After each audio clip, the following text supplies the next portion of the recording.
என்ன செத்து போனது உங்க ரசிகர் உங்களுக்கு பாடுபட்டு உயிரை விட்டுருக்கான். டேய், இவன் நானோட உயிரோட சொன்னேன், நானோட ரசிகர் மன்ற சொன்னேன், நானோட கரண்ட் கம்பத்துல கொடி கட்ட சொன்னேன். ரசிகர் மன்ற பேரால எவனோ செய்யற முட்டாள் தனத்துக்கு நான் தான் பொறுப்பா? தப்பு தானே. வெளியே உங்க ரசிகர்களா இருக்காங்க, நான் என்ன பதில் சொல்றது? இவ்வளவு நாளா என்கிட்ட வேலை செய்யறல, இது கூட சமாளிக்க தெரியாது. இங்க வாடா.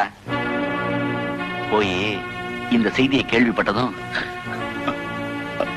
நெஞ்சு வலியில துடிக்கிறார் அப்படின்னு சொல்லிப்போ.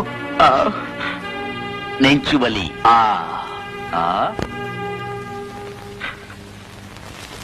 தலைவர் ரெடி ஆயிட்டாரா? என்னாச்சு? அதை எப்ப கேக்குற? இவ்வளவு நேரம் நல்லா இருந்தார். அவர் ரசிகர் ஒருத்தர் செத்து போயிட்டாரு கேள்விப்பட்ட உடனே நெஞ்சு வலி வந்து படுத்துட்டாரு. உங்களுக்கு தான் தெரியுமே, அண்ணன் மனசு ரொம்ப இலகுனது. அவர் ரசிகருக்கு ஏதாவது ஒண்ணா தாக்கப்பட்டா இருப்பா. நான் வேணா டவுனுக்கு போய் டாக்டர் கூட்டிட்டு வரட்டுமா? வேணா, அண்ணனுக்கு ஒரு பவுன் கொடுத்துருக்கேன், ரெஸ்ட் எடுத்தா சரியா போயிடும். சரிங்க. ஏங்க கொஞ்சம் தலைவரை நேரா பார்த்துட்டு போயிடறாங்களா? அறிவு கட்டவன, அவரே உடம்பு சரியில்லாம உள்ள படுத்திருக்காரு சொல்றாரு, நான் வேற தொல்லை பண்ணுமா அவரை? தலைவரை கொஞ்சம் பாத்துக்கோங்க.